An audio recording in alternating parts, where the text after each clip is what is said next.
Okay, I think in the interest of time, we should start.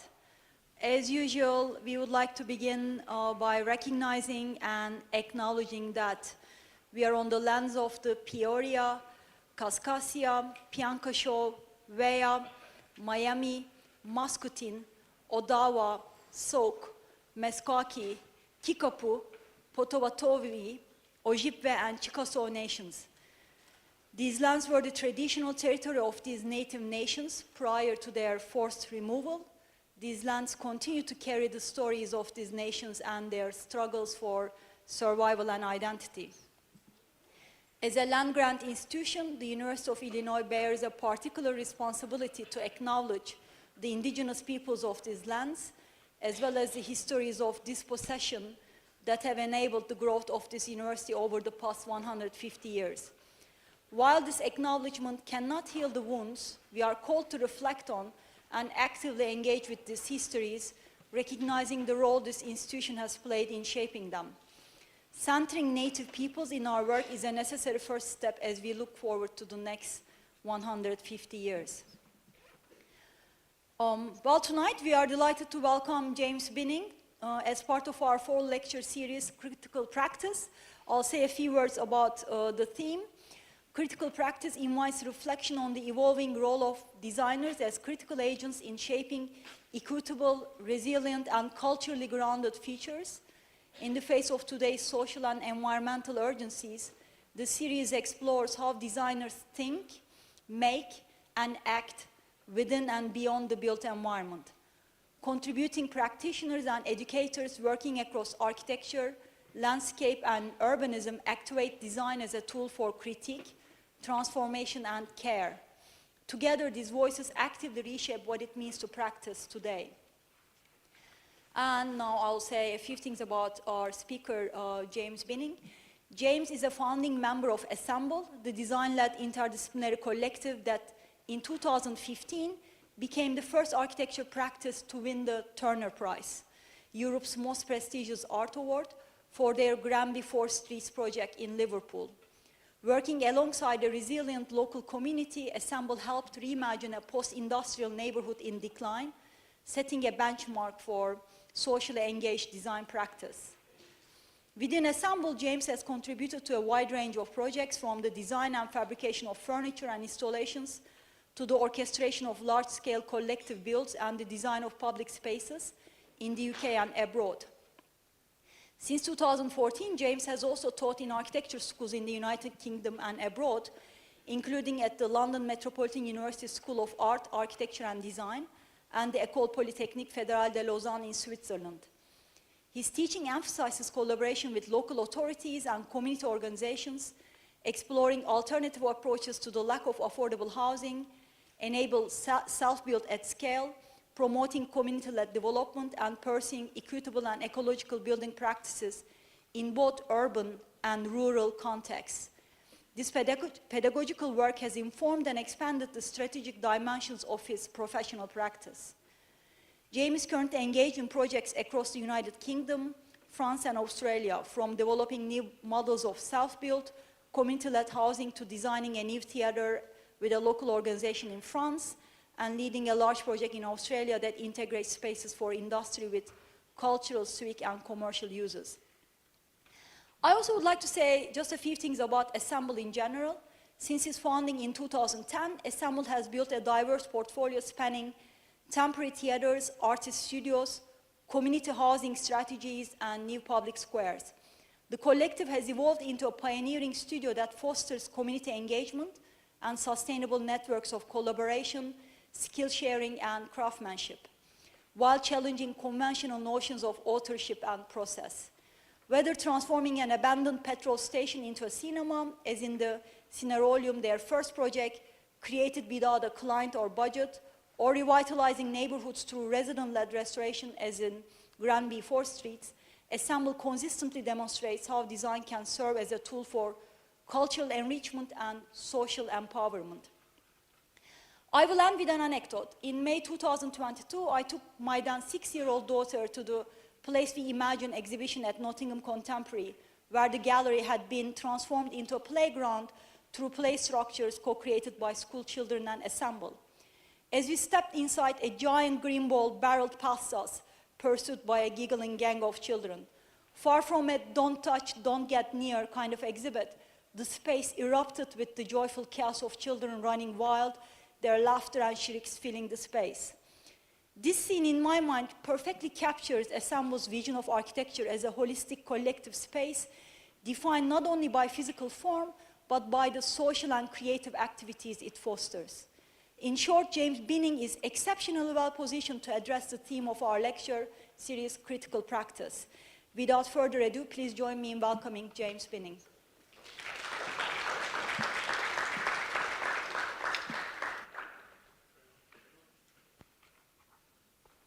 Okay, got the green lights. Can you hear me okay at the back? Yeah, great. Okay, thanks. So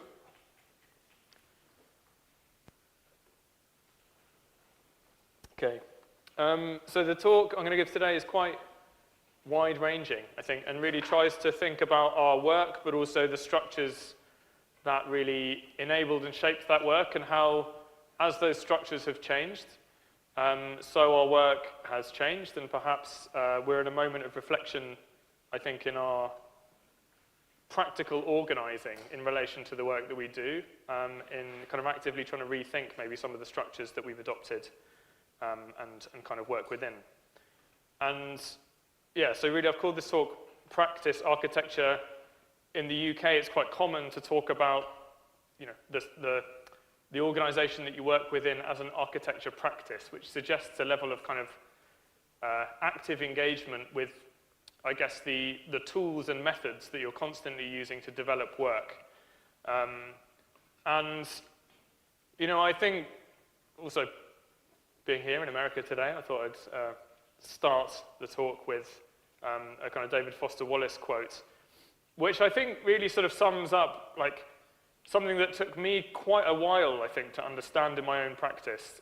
This quote about two young fish swimming along, and they meet an older fish. He asks them, "How's the water?" And they swim on for a bit, and then eventually one of them looks at the other and goes, "What the hell is water?" And, you know, as a young architect, you know, when we graduated, I graduated in 2009, and then we sort of started Assemble as a slightly sort of confused and quite spontaneous idea, really in response to being quite inspired by other people of our generation who were taking a kind of attitude of, if we learn these things in school, how do we apply them as quickly as possible on the city and the world around us? You know, really we didn't have a good sense of all of the ways in which architecture as we'd learned it in the school environment was really fundamentally shaped by all these other external factors, you know, kind of all the kind of policies and regulations of construction, of planning, but also how money, you know, really shapes who decides what happens, who benefits in the long term, in the short term. And I think really our practice has been one of figuring out all of the ways in which architecture actually is a very small role, or has in some ways quite limited agency in the built environment, and trying to think about how we organize to leverage what agency we do have. And so, you know, I guess my experience of kind of graduating into the architecture profession was to sort of exist somewhere near the bottom of this pyramid of relatively conventional practice. And not every office is organized like this, but most are. As you can see, lots of workers and graduates and interns at the bottom. And gradually, as things go forward, that pyramid tapers and people step out for all kinds of reasons. Some of them to do with you know, relatively low pay in a challenging sector, especially as in the UK and the US, you're often encumbered with quite a lot of debt when you leave. People pursue other prospects, but there are also reasons, you know, people have families, have children, take time out. It's a very difficult industry to get back into. And I think within this, you know, we've sort of found that the idealism that we were kind of infused with in our education about being young architects that could go out in the world and do some good, exercise some civic responsibility with the tools that we've been equipped with, quickly ran up against this structure that didn't give us a lot of agency at all, and also really revealed some very obvious limitations in our education in terms of our basic understanding of how the world is built, both the forces that shape it, but just practically, like how to build. And within this, then, we were quite interested in, well, actually, it would be a bit revisionist to say we were quite interested in. I guess by coming together to do a project in our free time as a way of sort of figuring out a shared confusion about really what it meant to be a young architect and what the profession of architecture was about, a group of people that I studied with, there are around 20 of us, came together to work on a project. And that wasn't about forming a company or having some clear idea of how we were going to do something that would lead to other things. It wasn't starting a business or even an association. It was really about forming a group of people that did this first project with a budget of around $5,000. So we all put in a bit of cash, about £100 each, and then we won a small competition which gave us about £3,000 as well. And within that, kind of using reclaimed materials and basically a reclaimed structure, a leftover piece of petrol station, automobile infrastructure in the middle of the city, kind of transformed this space over a period of 6 weeks as an open construction site where we then programmed films and things. And this was kind of actually like the site plan as a model of how the practice was also organized. Kind of in each corner of the site, you had a small group of people working with some degree of autonomy and a very loose shared idea about what this project was going to come together as. It was going to have a big curtain, a big sign, and some flip-up seats, the things you need in very crude terms to have a cinema. And a year later, after we'd sold some cinema tickets, quite a lot of beer and ice cream, raised about £15,000 from that first £5,000 spend, we put that back into another project using another available site, in this case a motorway undercroft, and used a lot of reclaimed materials, processed them into these timber bricks that were kind of strung together, so a kind of totally dry construction. Again, really working weekends and evenings in a way that was quite, or as much about recreating a kind of workshop culture and a spirit of experimentation and practical hands-on making as anything else, as about activating this space or sort of making use of this space that was quite closed off from the city and making it more public.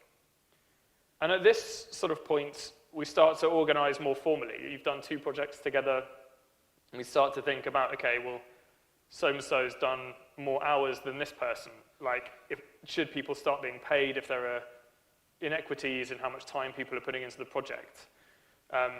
Should we do more projects? Is the idea that this is a kind of amateur association? At this point, we've done 2. People were starting to get interested in commissioning us to do work. Is that something that we were open to? And so we moved from this kind of chaotic organization on the building site as the primary way in which we work things out in quite an anarchic form in many ways to something more structured and deliberative, and that really moves from building on the one hand to sort of policy making and practice building on the other. And you can see still quite a lot of people involved. And at that point, that is something called Assemble. It starts to become kind of, it has articles. You can look us up on the government's website and figure out that we actually have a registered address and all this kind of formal stuff. And that formal form of organizing enabled us to move from doing those kind of self-directed, really, and self-funded and very lean, economically speaking, initial projects to something that starts and is capable of taking on more public work. So our first project was the redesign of a quite simple and quite dull, in some ways, town square in an outer London suburb called New Addington, which had had quite a lot of antisocial issues in relation to this public space. And the project was very, very simple, but we tried to take a lot of the methods and tools that we'd used on those early projects And I guess an interest in the way that by constructing things in space, we were able to open up different kinds of conversation about the future of a petrol station that's empty or a motorway undercroft in ways that drawings alone wouldn't have allowed. And we took a similar method in this project, reconstructing or constructing temporary stages and walls that kind of redefined the edges of this space and kind of gave a prominence to, in this case, a sort of stage area around 2 trees in this square, and used that instead of drawings as the way of having a public discussion about the future of the space and what available budget should be invested. And that resulted in a few very small but pragmatic interventions dealing with, actually the stage covers one soakaway, so basically a big water drain for the square, and in the other one we cut it back and turned it into a sort of stepped ramp and seat, and then change some of the things around the edges that affect how traffic flows. I'm not going to talk about any of the projects particularly in kind of great design detail, but to sort of explain how the sort of transformation of the practice as an organization and the sort of transition of certain ideas and principles that we try to use in early projects follow through into later ones. And so in this town square project, yeah, an idea of the kind of directness and immediacy of physical construction, enabling a wider public to engage with our ideas in a way that drawings alone, and like the typical tools of architecture projects in public contexts, wouldn't have. And at that point, you know, we move from being this kind of big group of 20 people into a slightly differently organized group that has a kind of core of people who chose not to go back and study, and a wider kind of group of people that are associated who went back to continue their education. And really during this period, the work that we focused on doing was, I think, interested in the extension of what we saw as kind of productive infrastructure to a more kind of public audience. And we're working in these kinds of projects with still, conventionally speaking, very small budgets. This was done for about $100,000. The transformation really of this industrial shed into a public access workspace. So really as much interest in the kind of uses and activities and culture we're supporting through making cheap space available for businesses to come in that might have been being pushed out of an area by housing redevelopment, as we are in the formal changes and the kind of visual language of the buildings themselves, which are usually driven by an interest in economy. So this is the sort of level of fit out of the interior of that space. On the one hand, a kind of public cafe, on the other, very simple kind of workbenches and things. The idea of this as a kind of public library for access to tools and knowledge about making. And at the same time, these other projects that are almost kind of anti-material in some ways, like in a similar way to that previous project, there's a focus really on getting a lease on a building and securing a site for a kind of 5 or 10 year period on the basis that there is a sort of, you know, we are as interested in what happens in the city culturally as we are in its kind of physical form and materially, like how it's kind of composed. And so this project was about taking the resources available for a sculptural commission in Glasgow that would have celebrated the kind of Commonwealth Games, and thinking instead how we make a sculptural object to commemorate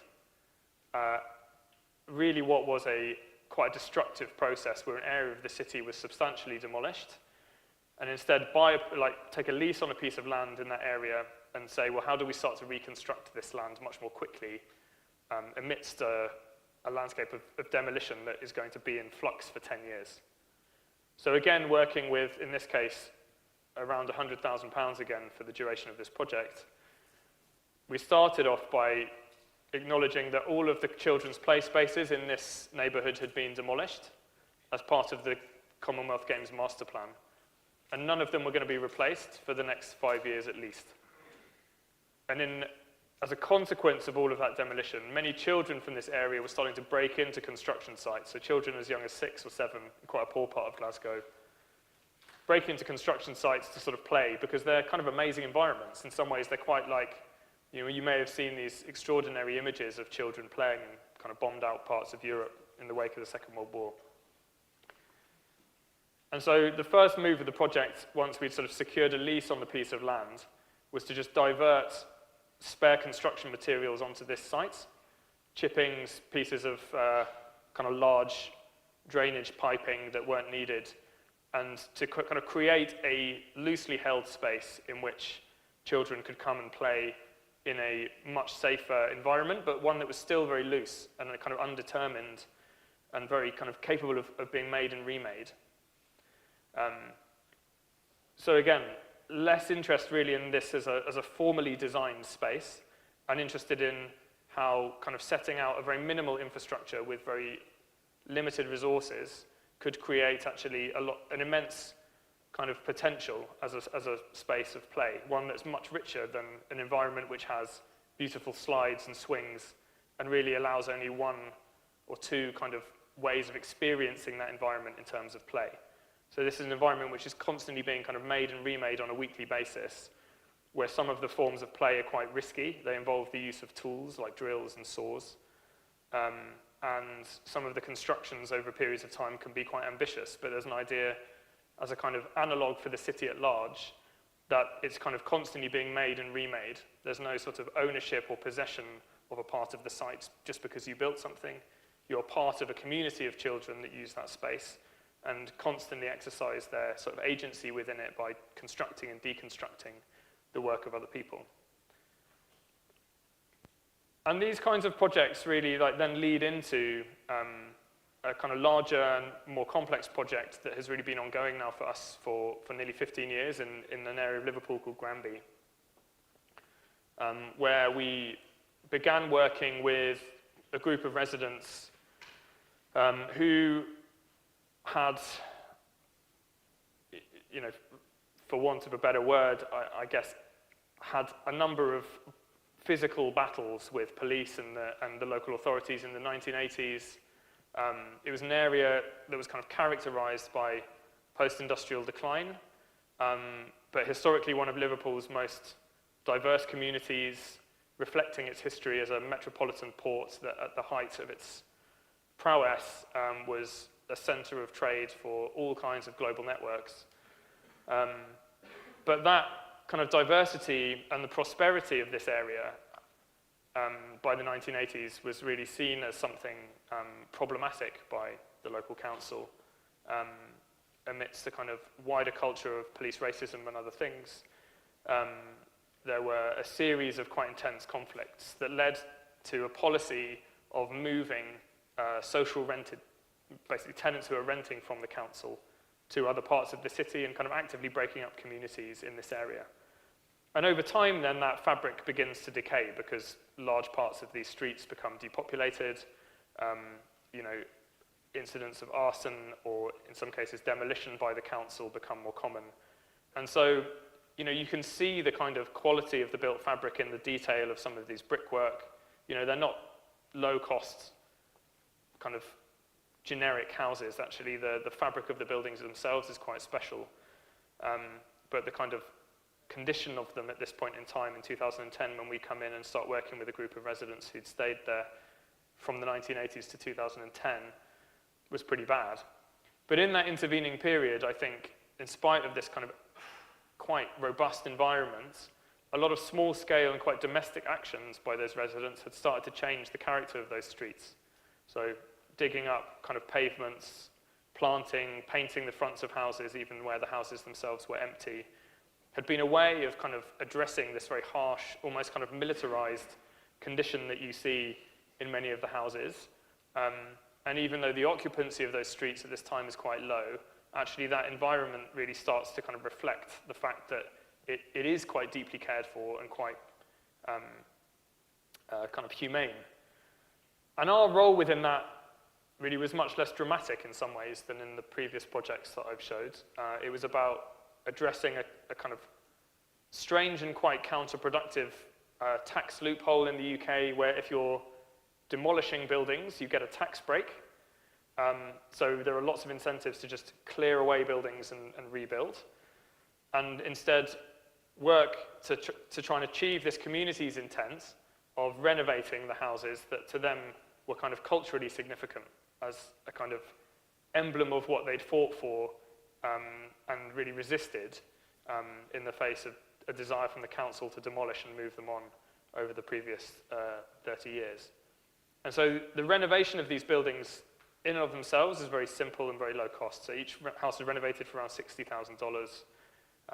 You know, some attention to the kind of small bits of joinery and the color schemes, and you know, all these houses are in quite varied condition. So rather than having a sort of set design for each house that we roll out across the street, where a kind of ceiling has come down upstairs, you know, we'll kind of express that. So there's some volumetric differences in the houses resulting from their specific conditions. But more than that, I think there was an interest in how the money that was coming in to renovate these houses could not just improve the physical quality of the buildings, which has been something I've talked about as being quite important in previous projects, but to think about how this is the start of a way of also initiating the kind of economic renewal of the area. So obviously when everybody's moved out, a lot of the businesses collapse and other things.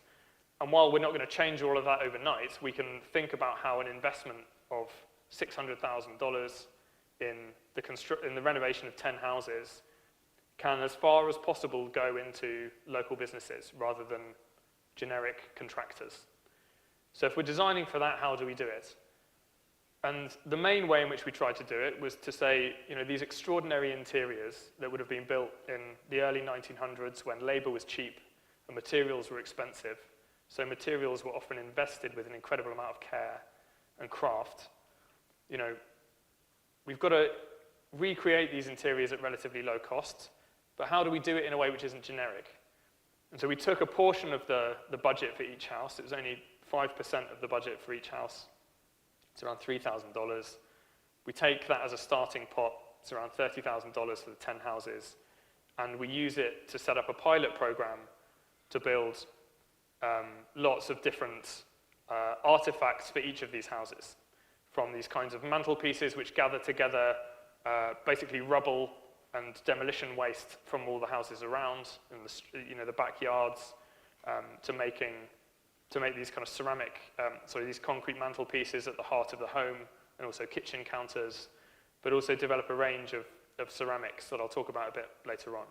And so thinking about the ways in which these houses can be kind of designed with these sorts of special elements that are developed in partnership with local people who can start to acquire the skills in these relatively simple fabrication processes, so that future houses renovated in this way also have a small income stream coming from the main construction project. Not as a sort of, you know, instant transformation of the local economy, but as a small way of investing and starting to build a kind of business infrastructure alongside the physical changes taking place. And I think at this point, you know, there is quite a transformation, I guess, in Assemble as well. Like some of those people that had left to kind of go off and develop in their education are sort of coming back into the organization. At the same time, some people are saying they want to sort of more formally leave and aren't going to come back. And so that set of relationships really is starting to change. And, you know, at this point, having been around for a few years, we're also starting to look further into the future than we would have been at the point where we made, you know, just 2 or 3 projects. It's becoming a more serious concern. And a big part of that then is how, as an organization, we start to negotiate kind of uncertainty and change. Now, partly that involves kind of moving through different legal structures. We started off as a community interest company, which is really not a particularly suitable structure for taking on risk and kind of public projects and other things. But it was quite useful and kind of quick to set up when we started in 2010. And that actively supports the establishment of organizations like this one in Granby I'm describing, that can bring together and access funding to support smaller scale, more community-led projects. And yeah, really a kind of part of that workshop process was about using one of these empty houses and the shell as a kind of, you know, site as a workshop in a similar kind of spirit and vein to that cinema project. Produce these mantelpieces, And there's this really emphasis on kind of quite simple processes, like that can be visible and kind of realized on the street itself. So we're not sort of going back to London, prototyping lots of stuff, manufacturing it there, and then shipping it back to Liverpool to install. But kind of how we kind of, as far as possible, situate ourselves in a place for a project and open up, I guess, what are often quite invisible processes of design and production and making and construction as a way of demonstrating like that actually all of these processes that go into transforming an area like this are quite human scale. They're quite relatable, but often processes that people don't necessarily have a lot of access to or excluded from by formal design processes.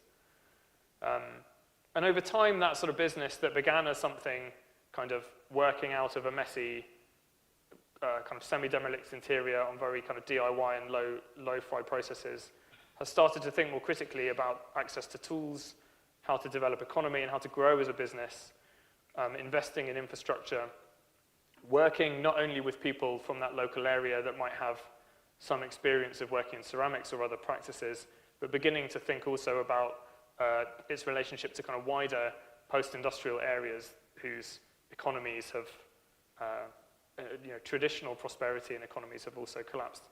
In this case, there's huge amounts of kind of cultural knowledge of ceramic production, both for kind of homewares, but also for architectural ceramics in Stoke and in the Midlands area, not far from Liverpool. And so seeing this kind of small business as something that can act as a kind of design research hub in some ways for a kind of much wider kind of ecosystem of ceramic producers.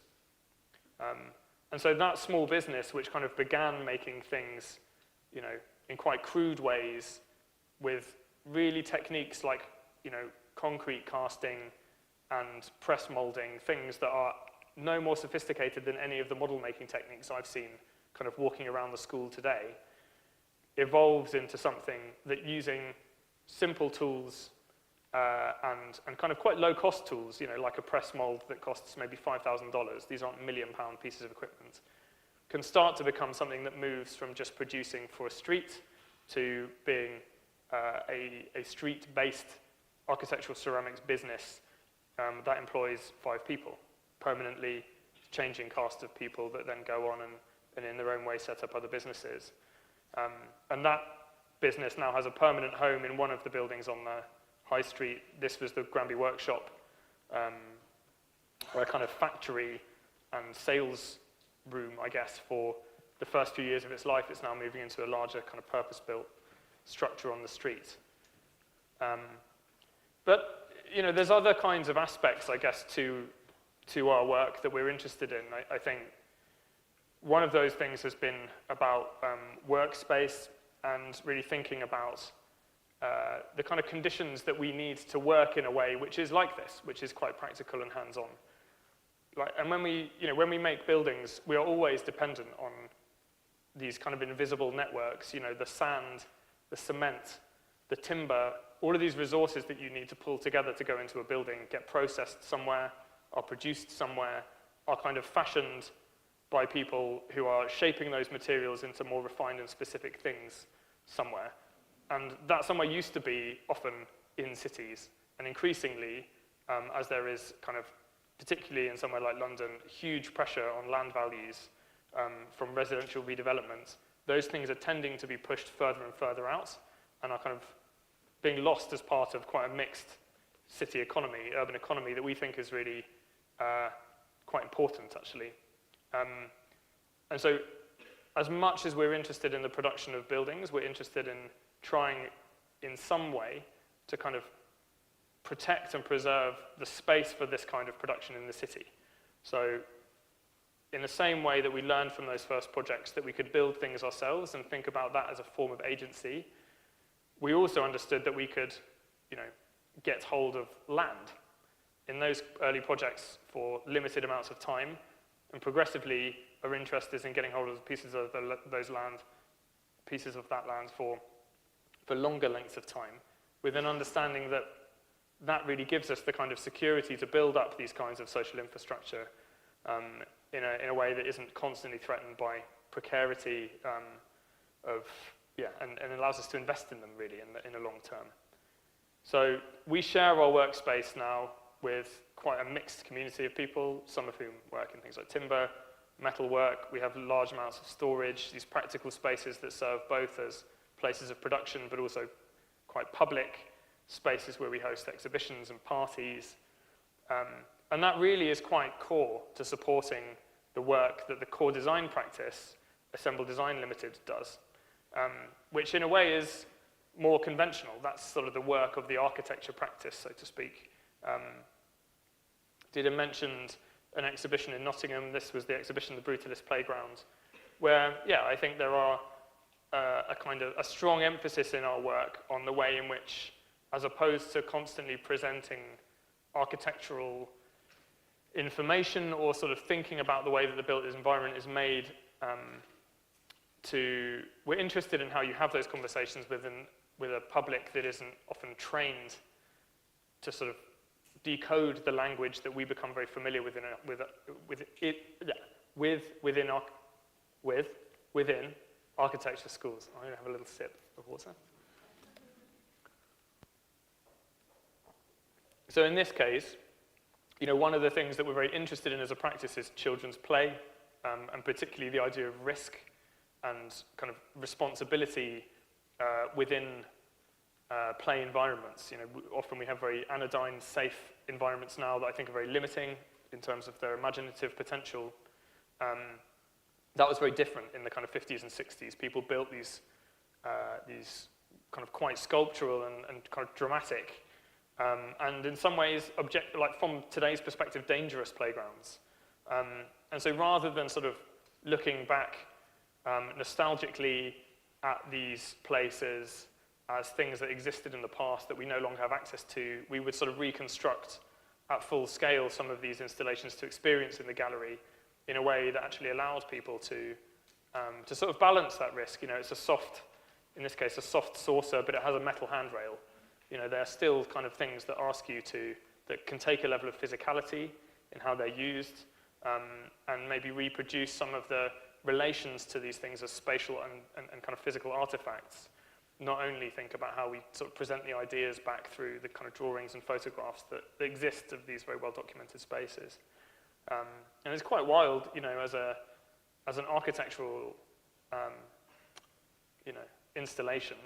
It was, a very, I think, interesting way of relating to that subject. And, similarly, we're very interested, I think, in the way in which we can design with an awareness of the skill that is often contained within the trades that we collaborate with whenever we make a building. So as much as I showed that pyramid at the start, where you have the boss at the top and the kind of younger workers at the bottom, that is also how construction sites generally are organized. You have an architect or project manager, who kind of holds a lot of more or less sort of technical knowledge at the top, and actually often the knowledge of people that have years and years of construction experience don't come into that design process in a way which fully utilizes, I think, that knowledge and experience to good effect.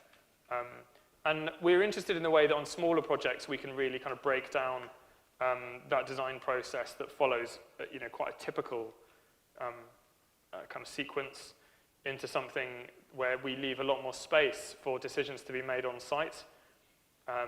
In this case, the way that we can use something like local indigo that we develop an understanding of based from visits to a wider territory, in this case in the project in Japan, as opposed to kind of designing the facade in great detail. We specified the paint, and we specified that a third of the boards should be painted 3 times, a third twice, a third once. So all of these different boards have, there are 3 different kind of depths of color that these boards have. And then there was no drawing sort of prescribing which board goes where. That was just a decision made by the artisans on site, which produces overall, I think, this quite kind of varied effect.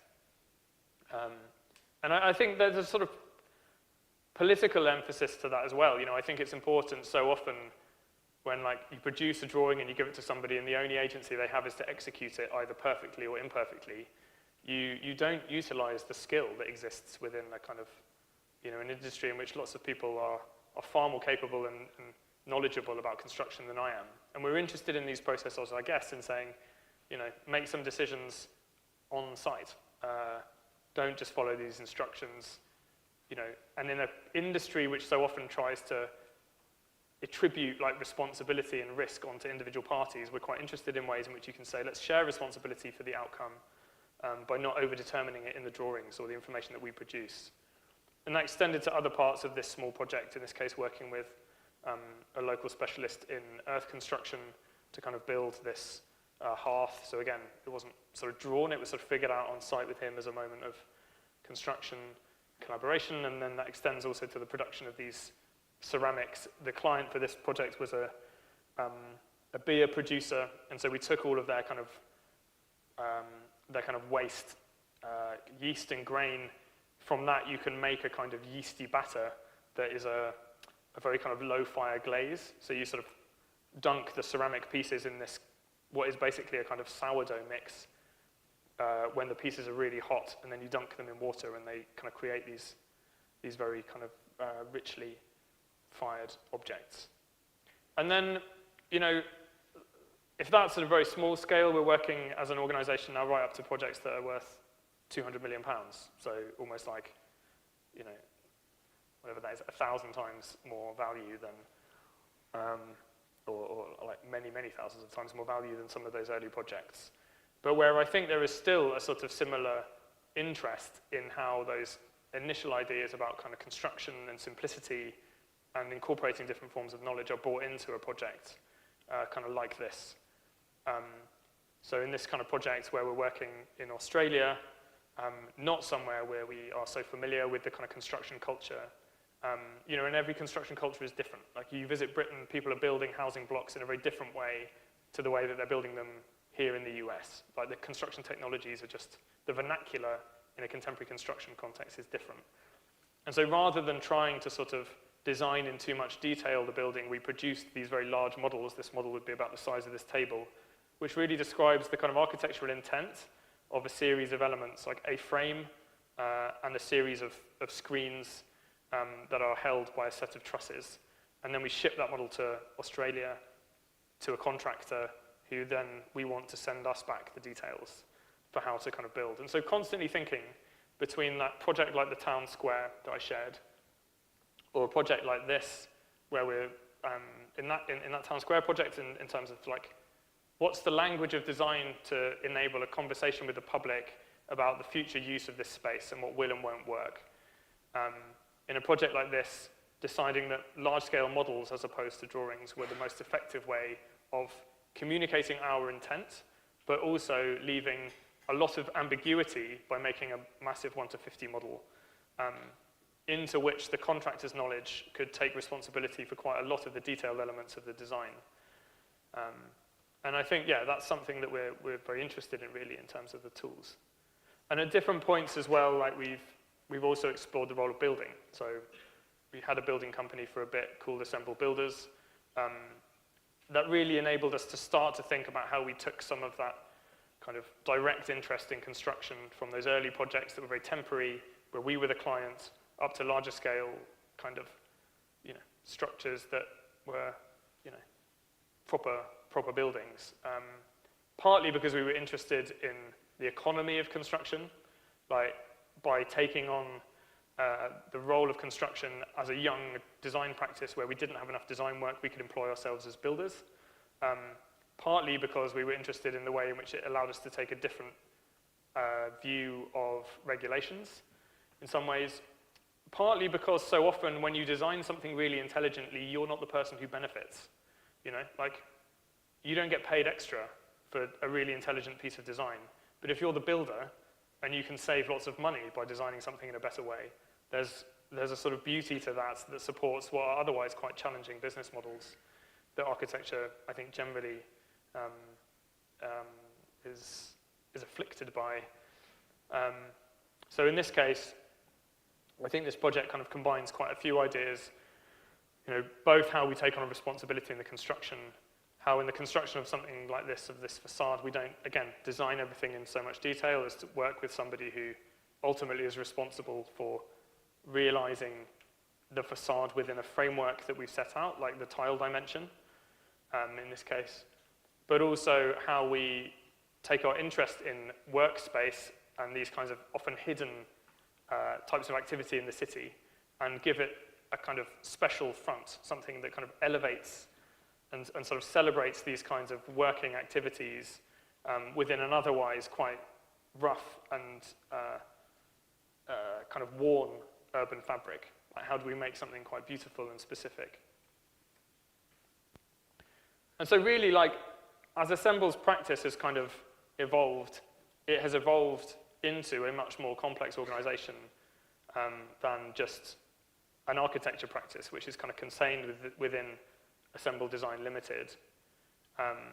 And what that enables us to do is take on projects of increasing size and complexity. This was our first public project, of which we won through a public competition for the kind of renovation or transformation of a Victorian public baths into a kind of new arts and cultural centre in South London, really kind of carving out within these industrial spaces a new set of very varied types of exhibition condition. So these kind of new conditioned spaces you can see here with the trusses, as well as these kind of found spaces in some ways within the kind of basements where floors are taken out. So again, still quite a minimal, all of our projects are driven by a kind of economy and an interest in reuse and how to sort of make and celebrate, I think, the qualities of existing buildings as far as possible. But even within this kind of project where in many ways is quite a light touch, and these spaces end up being, on the one hand, very rough, these newer spaces provide the kind of pristine, very conditioned, controlled spaces that contemporary art demands. We make use of the former oil tanks on top of the buildings as these uninsulated and kind of totally unconditioned spaces that are very kind of dark and dramatic for the display of totally other kinds of artwork, and still retain this interest in how to kind of relate a building like this to its public context and the public square. There's an interest in that kind of DIY and hands-on culture from those early projects. And the project I showed just before in terms of like, how do we harness the economy and kind of get the benefit of designing and making at a more public scale. And in this project, at the competition stage, we kind of constructed a large-scale facade mock-up from proprietary, is Hardy board, I think is a product you have in the UK. In the US, just kind of generic agricultural corrugated sheet. We make this mock-up and indicate a couple of ways at which key junctions could be formed with specials, but kind of allow the majority of that construction to be made from the standard panels, the ridge beam, so the part which is usually along the kind of top of the pitch, and then these are the gutter pieces here that become part of this almost kind of classical elevation, and testing the way in which a generic kind of stain could be used to colour this facade and elevate something. I think in all our work we're kind of interested in the way that we can use quite cheap and rough and ready materials and kind of elevate them through a careful assembly, I guess through composition and fabrication, into something that feels more kind of civic and refined. In the end, we kind of built a much larger scale mock-up that demonstrated to the contractor that they could build this facade for around a quarter of what they said, and that was, that like building that model again was, or that kind of full-scale mock-up and the sample was a way of, I guess, communicating the idea in a way that had far more traction and was far more effective, and gave us much more control over the final output than would have been possible were we to be working through kind of conventional plan section axonometrics to kind of communicate the idea, or even smaller scale models. It was necessary to kind of build it at that scale in order to kind of give the client confidence. And often as a young practice, 38 now, was 28 when we were doing this, there's a lot of risk to a client employing a 28-year-old who says this can work when you've got a 50-year-old contract in the room who says it never will. So in some ways, the effort to kind of construct these large-scale mock-ups was just a way of overcoming a sense of kind of certainty that everybody else in the room felt that these things were impractical or not possible. And then, we retain an interest, I guess, in the way in which that transfers to other scales of activity as well. There's a kind of relationship between this reception desk that we make in pink corrugated concrete and the kind of rippled facade of the green sheets. And at the same time, like more recently, a project we completed in the south of France, again, large-scale transformation and reuse of a train depot.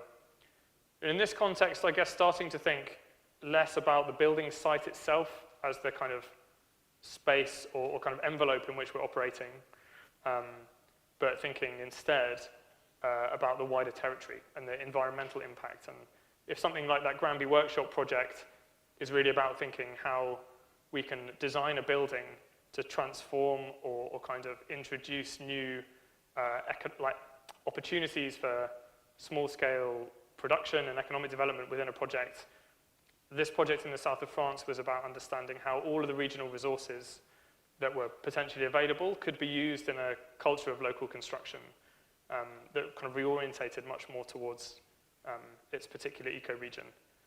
And so, on the one hand, that's materials like rice straw, which is typically, after the rice crop is taken away, the straw is typically burned. Huge amounts of sunflowers produced in this region, principally for oil, and then all of the rest of the kind of dried husk of the sunflower is effectively thrown out as waste. Large-scale kind of quarries where lots of very high-grade stone is used, but lots of quarry fines and waste is not. And there's huge amounts of clay produced as a byproduct of sand extraction in this area as well, which again is just sort of deposited and left as a waste material commonly.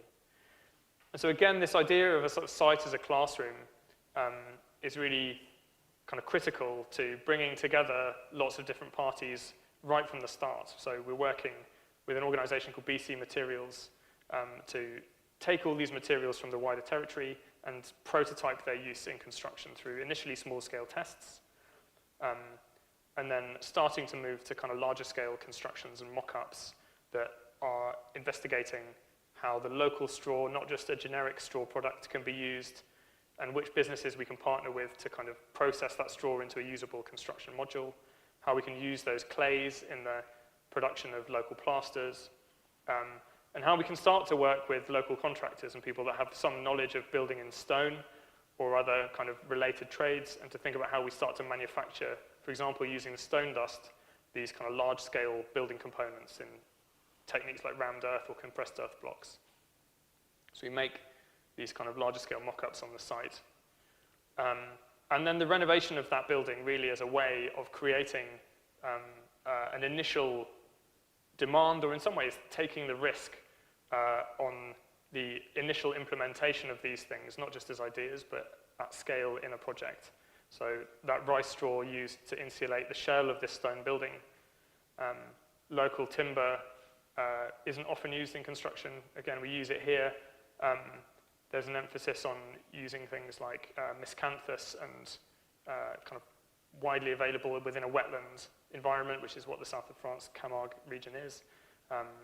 There's an abundance of reed. We can take that reed and use a local reed to make these kind of mattings that you need to function basically as an expansion control in the wall build-up. So again, taking out a kind of generic material that was sourced, in this case, I think, from Bulgaria, and using a kind of local supply of that material. But again, the processes are very low cost. These aren't expensive materials to produce. This is just kind of simply processed reed using an existing agricultural machine that's then stitched together with, you can just see these threads. Local plasters kind of applied to seal that, and then in a separate space within that building, a kind of much more massive, cool space produced, again, demonstrating experimental principles, so sort of rammed earth up to the first level, then compressed earth blocks above. you can sort of see the difference in textures here, this kind of coarser, more like granular material, and then the compressed earth blocks above. And then in a third and final space, the local timber, which is not particularly high grade, instead of making it into a more kind of technical timber material, which would require lots of glues, and again, has to go then through a more capitalized factory setup, has to go away from the local area to go through that kind of processing. We just designed with the constraints of the material that was available to make, in the end, what ends up being a much more kind of complex and articulated timber structure made in solid wood. And again, like timber connections, so that can all be deconstructed and kind of put back through saws and kind of reused in future if this building is dismantled. Making use of the available resources on site as well, going back similarly to that kind of Granby principle of in the mantelpieces. We had to insulate the whole roof, take all the tiles off. Tiles that were in too poor a condition to just be cleaned and reinstalled were sliced up and then used to make this quite beautiful decorative lime floor in the kind of main, what they call the agora, so a kind of public space within the building. And then some of them were broken up and kind of used to stipple the facade that is then kind of re-rendered as well. So really sort of changing, creating this kind of much rougher character than the typical way of renovating these buildings, which kind of leaves them quite pristine. But around this point also then, some of these things become less relevant to the core practice. The CIC gets voided a bit in some ways. We sort of spun out most of those projects that the CIC was producing into independent employee-owned businesses, and actually building work turned out to be too risky. And we couldn't scale that building work in a way that meant we weren't just replicating what we'd done before. There was an interest then, I guess, in focusing really on the design and workspace strands of the practice. But yeah, in relation to these other organizations that the CIC had set up, we continue to work and demonstrate these sorts of specialisms. Black Horse Workshop was that public library for making I talked about. Baltic Street was the playground we set up. Granby Workshop, the ceramics manufacturer. And Assemble Play is a sort of spin out of the exhibitions project, which does effectively as a kind of mobile, loose parts play organization that delivers play in public spaces all over London. So there's the relationship really between the formal design practice and all of these other ways in which we think about how we can have an impact on the cultural life, maybe, an economic life in the city in a way that formal building projects can't secure and doesn't enable. I'm going to go through this part sort of fairly quickly because I think it's more, I'm slightly aware of time.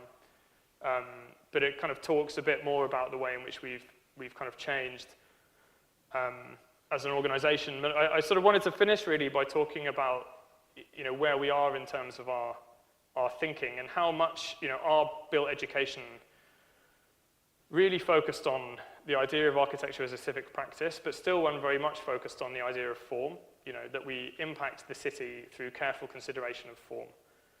And I think the interesting organizations doing work that I think responds to the kind of most difficult issues environmentally and socially and economically of today are more actively engaged in reform, both in terms of the kinds of bigger ecosystems and that kind of water that we exist in as architecture practices to create conditions in which different outcomes are possible. But also, I guess, the reform of the architecture practice as an entity in its own right, which I think is really important and is an incredibly exciting moment to think about. Like, if you grew up in England and graduated into architecture school in the 1950s, 50% of your group would go and work for the state. And today that's less than 1%.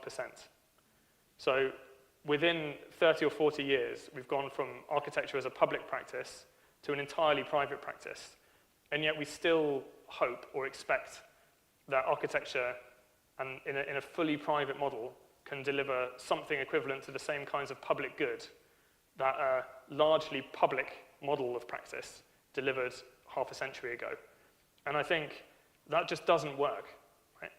And, you know, I understand that the kind of landscape is different in the US, but I think the same opportunity exists really to just fundamentally question like the primacy of private practice as the vehicle through which it's possible to do work that realizes in some ways some kind of public good.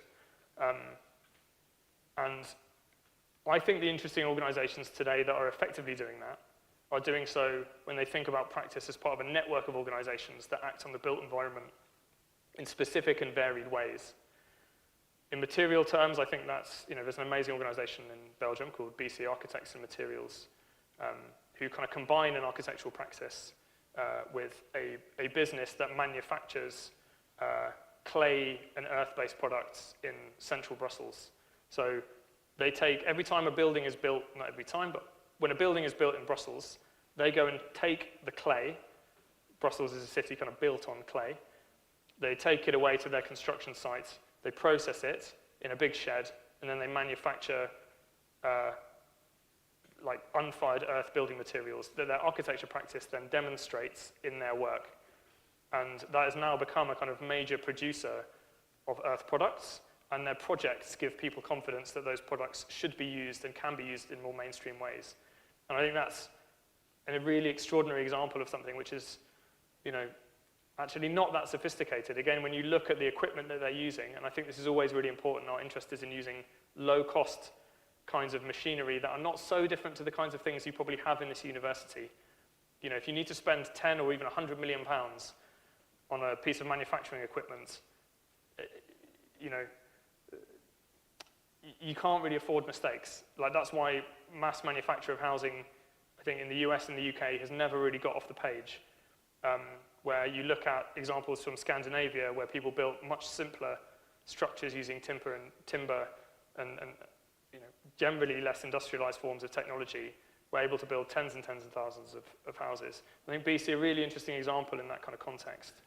I think from the perspective of circularity, which people talk about a lot, a woman called Barbara Buser, who sits really at the center of a network of organizations that focus on policy change, that focus on material reclamation and something like Circular Building Hub. So, you know, how do we use at large scale parts of buildings that are being demolished? That's a very hard thing to do if you're an architecture practice. You need to construct a whole, basically, system of organizations that are capable of assessing those materials, licensing those materials, storing those materials, and then installing those materials.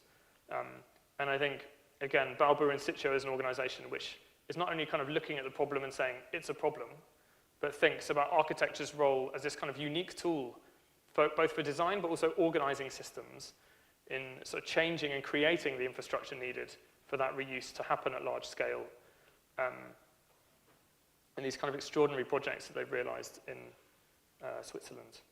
I think a very interesting organization called Dark Matter Labs, who are based in the UK, who really are interested in the dark matter, you know, so how the way in which legal and financial and ownership agreements or governance agreements between organizations fundamentally shape how those things are able to be resilient and kind of have integrity. They're less and less, although they started as an organization called Architecture 00, interested in making good buildings, and are much more interested in effectively making good briefs, because so often it's at the brief stage where the imagination and the thinking is too narrow or too insecure to sort of enshrine good public outcomes in design processes. And the boring revolution they talk about. So I think, Assemble's practice really has kind of evolved in these different stages. You know, as we moved from a very DIY scale of practice, initially with those small projects, which started with the level of experience, you know, that actually is probably less. If you're a graduate student in here, you know, you are more experienced and had more time in education than we did, and have probably been involved, you know, in some projects in your practical life and professional studies so far that are more complex than we had experience of when we started doing those very small scale initiatives. Those things would be very difficult to do in the UK now because the context has changed. Small bits of funding aren't available. The city itself and building is a much more regulated activity even than it was in London 15 years ago. So it's not to say, we did it, why can't everybody else? I think the conditions are really specific. But what it is to say, I think, is to, I think one of the things which is very rarely kind of critically considered in, you know, as a part of your studies, or very rarely questioned, is just like fundamentally the nature and structure of the organizations that you're going to graduate into and their capacity to support or affect the kinds of outcomes that you want from your work in the world. And architecture practice as it exists has not always been this way. You know, prior to, you know, the kind of industrialization really, you know, the architect wasn't even really a figure. Well, industrialization, if you go back to the Renaissance, it's kind of invented as a sort of discrete discipline.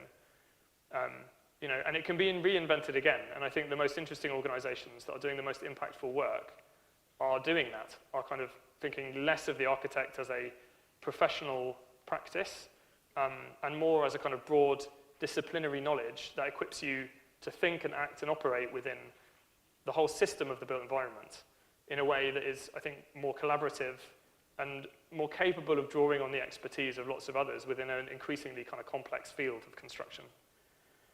And that's what I'd really leave you with, I think, is just to sort of think and reflect on not only the kinds of buildings or work that you want to make, which are always the concern of the everyday projects that you're engaged with in studio, but to think about how you might need to organize or who to organize with in order to do that work and to do it effectively. So I am in the process of leaving Assemble because I don't think this way of organizing, which we've spent 15 years putting together, is ever going to be able to move away as we do larger projects within a world in which there is less and less money for public, you know, large-scale public capital projects, where we're not always going to be beholden to those private interests if that's where the money comes from.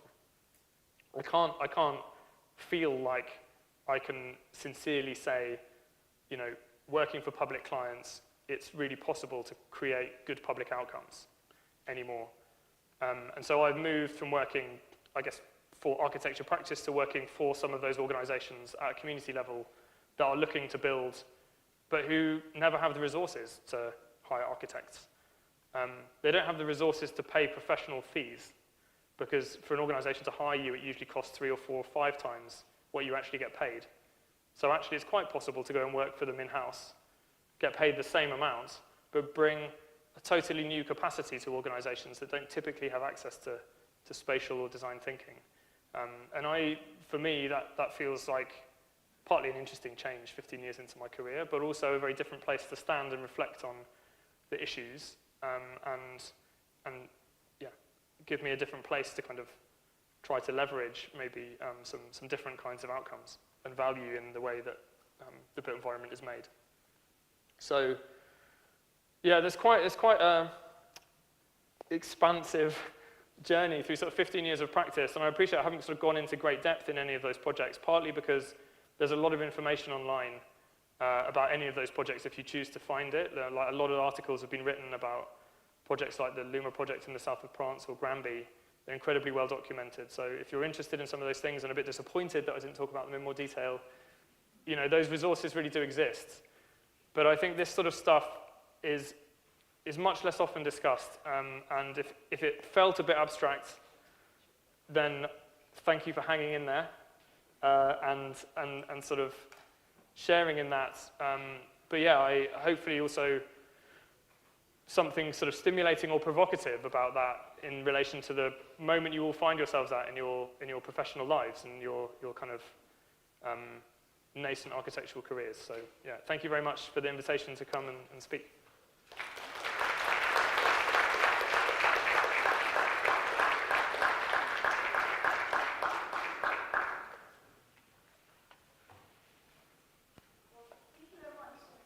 Sorry, I also ran over a bit, so thanks for your patience and time.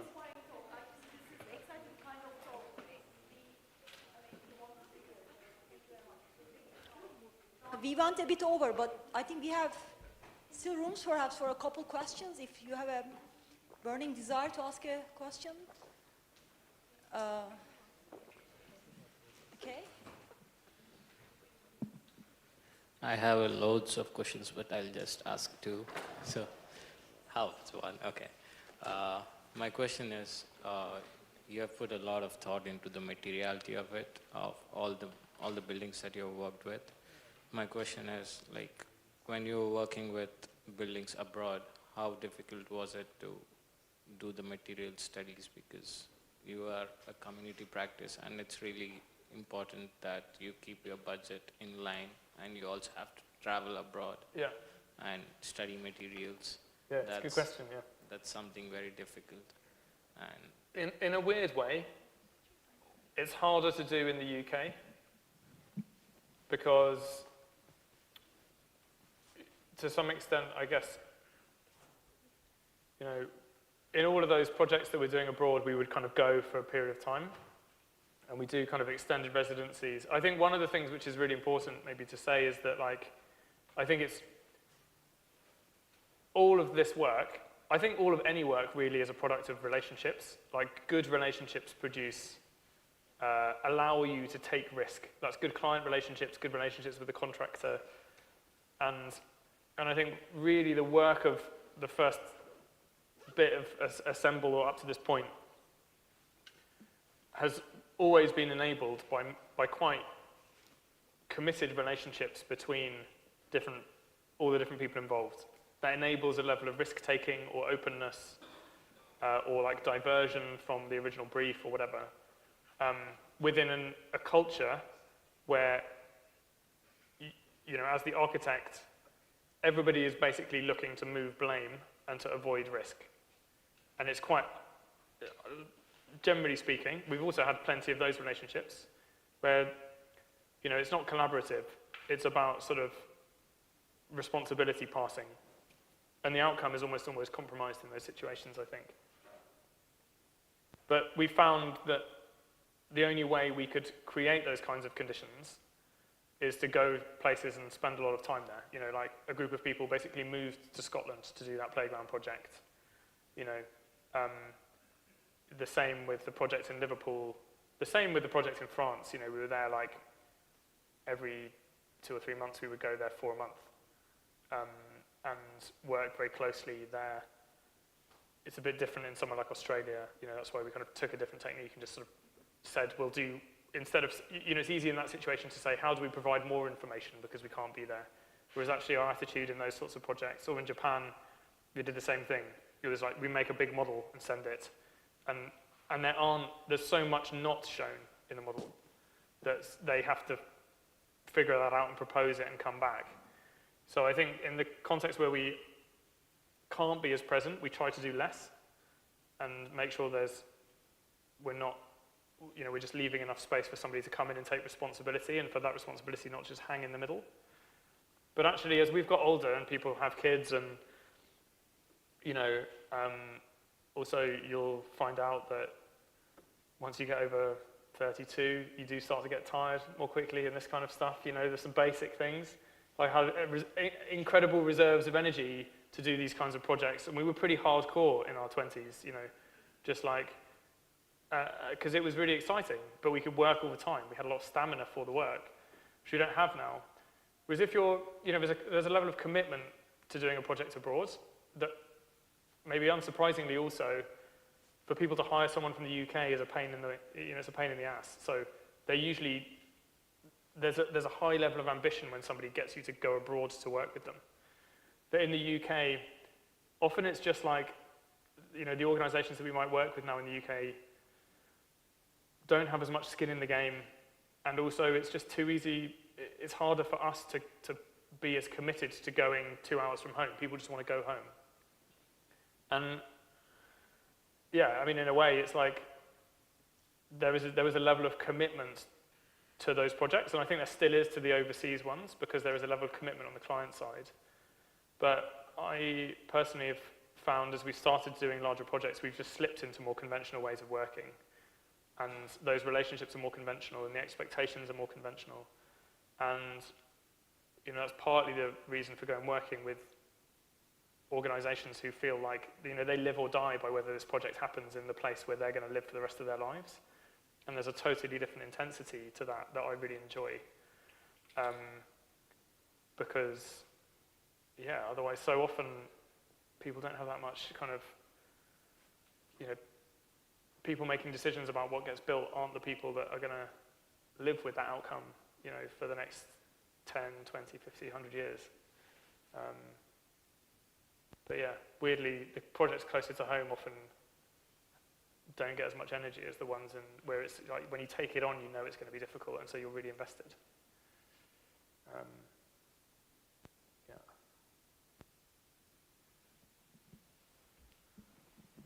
Hi, thank you for presenting your work. I was wondering about when you find a site of interest I guess I was interested in like your earlier projects with the theater and the housing as well. Do you survey the community on like what they kind of need, or do you take an approach where you have a vision and you kind of see if it sticks and kind of work from there? Yeah, it's a good question. I think we're always interested in, so for those early projects, it was much more like, community is a very abstract word, right? Like, and I think it gets used a lot. Like there is no, even in that first project, the petrol station project, there's a local community of business. There's a community of people who walk past the site every day, in both of those cases, I don't think we would particularly sort of survey them and say, like, what do you want to see on this site? I think we're interested in doing things and seeing what the response is. And often, whether it's in the business of like the ceramics business, we don't set up an architectural ceramics manufacturer. We do something small. We see what the reaction is, and then we reflect on that, and then we either develop it more or we change it. And that's the same across every single thing that we try to do as a principle.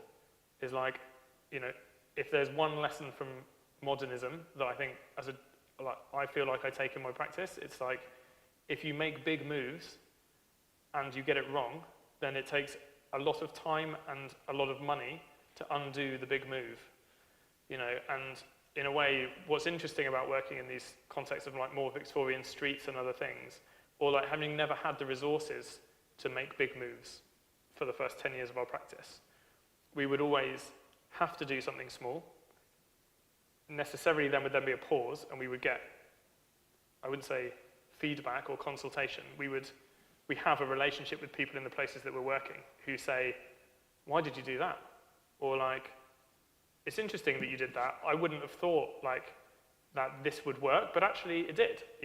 I was worried that a bunch of like, troublesome youths would come if you put that thing there, and this would become a crime hotspot.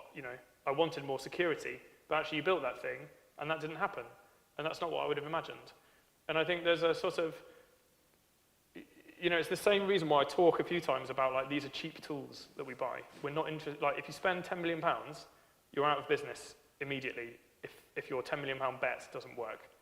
If you buy one tool and it costs a few £1,000s, you can afford for that mistake to happen, and you can adjust, and I think there's a kind of principle of trying to do small things and see what the outcome is, and to use those things as a way of, I guess, fragmenting a process.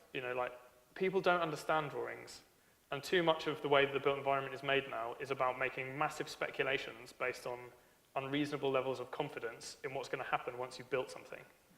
And so if you can build something small, and you can't do that for everything, but you can do it for a lot of things that don't require you to be as deterministic at the beginning of a process. But that's what a lot of, the way that the built environment produces is like now.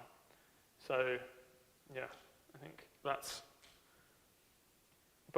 different. I think we don't really survey people, we speak to them. And we don't really consult them.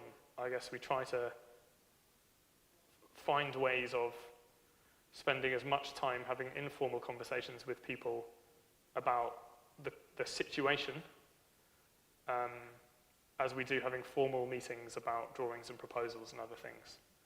And yeah, that's, in all of those things, I think we try to be critical about like, what it's really my responsibility to decide as the architect. Like, what do I know best about a place and the impact that a decision might have? And actually, what has my education given me a false sense of confidence that I know best about?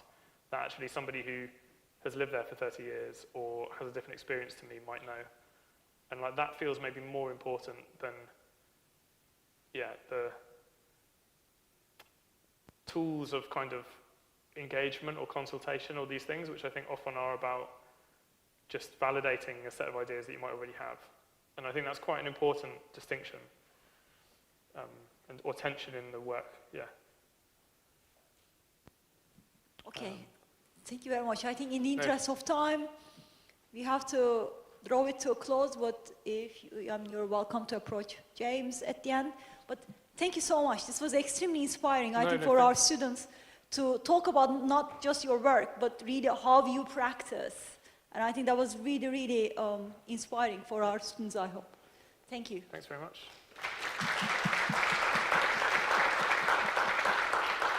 Oh, there are more. There we go. This is my last slide. Yeah, no, it should have been 2 hours more. Well, yeah. No, it's